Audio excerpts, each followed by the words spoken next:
In life, there are so many things that are outside of your control, but creating an interactive presentation is definitely within your control. In today's video, I'm going to be sharing with you how to create an interactive presentation, and I'll also be sharing some free tools that you can begin to take advantage of. So let us get started.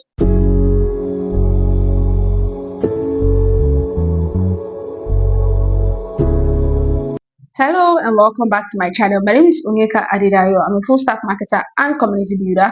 If this is your first time landing on this channel, please make sure to hit the subscribe button. Alright, let's talk about creating an interactive presentation. There are basically two ways to look at this, right? Do you want the audience to participate? So that's like participatory interaction, or do you want to just have like a visually dynamic presentation that keeps your audience engaged even while you're speaking? Well, whichever one that you want to have, this video is going to teach you everything you need to know and also share tools that will help you achieve either of them. Now, there is something you need to see first. If the reason why you can't get a remote job is because you don't have a laptop or your laptop is faulty, come closer, let me talk to you about iFixit Technologies. iFixit Technologies is a professional computer sales and repair company. They provide you with excellent, reliable gadgets that comes with 1-year warranty and you enjoy free delivery. They can also help you install hardware, software, build custom systems, gaming systems, whatever it is that you need. They are highly reliable and they've been my plug for so many years now. So if you need a gadget, make sure to check out iFixit Technologies today using the number on the screen. Alright, I promise that is all. Let us get into today's conversation. The first tool on our list is Mentimeter.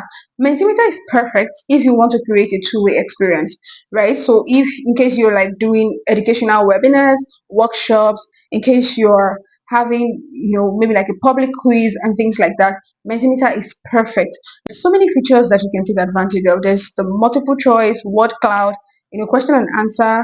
You can do as much things as you want to do. It is quite engaging and it allows you to get responses from your audience in real time. You are usually presented with two screens. There is a screen that is visible to just you, and then there's a screen that is visible to the entire audience. Now, in cases where probably you want people to ask questions, you can share a QR code. The audience will send questions via the QR code and you receive everything on the back end. This is so cool for keeping people private because not everybody wants to get up and speak while listening to a presentation. So you help them remain anonymous while still addressing all of the questions that they have. This can be a very good way to increase the engagement during your presentation. The next tool is Genially. Of course, not every presentation is going to be in an office setup or a workshop, a seminar. Sometimes you just want to play games. And Genially is the perfect go-to for you. Now, on Genially, let me tell you some of the things that you can enjoy. It allows you to create clickable, layered, game-like presentations, and it is perfect for if you want people to explore and click and just enjoy the flow of the presentation as it goes. It's also a very good tool for doing story-based presentations, right? You can sort of like add dynamic visuals, you can have animations, you can add your text, you can present your content in a way that it's so engaging. And you don't always have to start from scratch.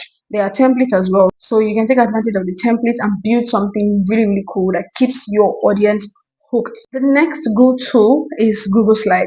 Of course, almost everybody knows Google Slide, but I would still add it here because it is reliable. It has a very simple interface. You can immediately start using Google Slide even if you don't have like so much technical experience.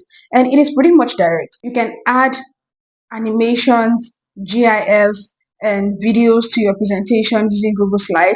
It is pretty simple to get started and you don't need to navigate through technical setups and things like that. So if you're a beginner and you want to create an interactive presentation, probably go towards Google Slide. It will give you all that you require. It is perfect if you just need something simple. It is perfect if you want to use it for team meetings, for simple presentations, for collaborative work, whatever it is that you basically want to achieve. And they also have templates, so you don't need to start from scratch. Now, the next tool we'll be talking about is Prezi.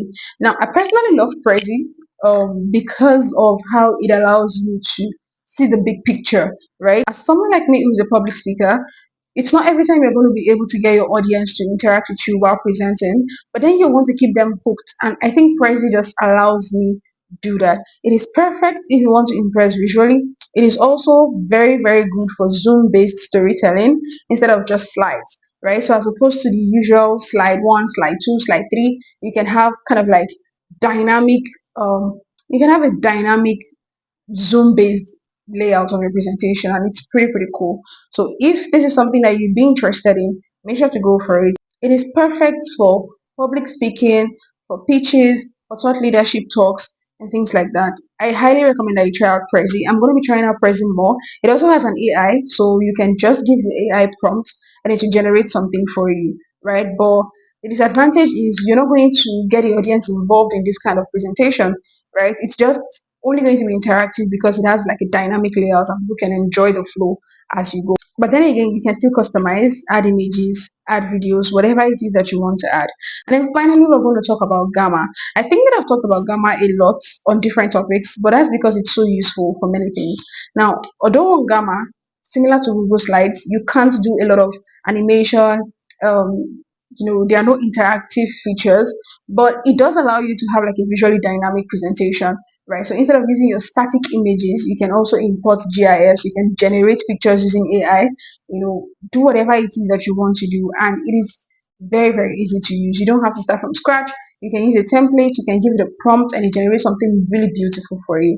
So these are some of the tools that I'm going to be spotlighting, and I'll also be sharing some tips, right? Even if your presentation isn't a two-way style presentation, you can make it interactive by doing icebreakers, asking questions to your audience where applicable, or even by leveraging other form of content or other form of multimedia in your presentation. So instead of using like a static image, how about you use a GIF?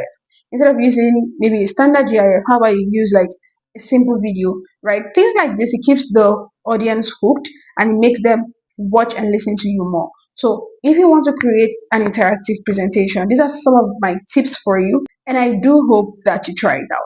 And if you have questions, feel free to drop it in the comment section. I'll definitely respond. Bye.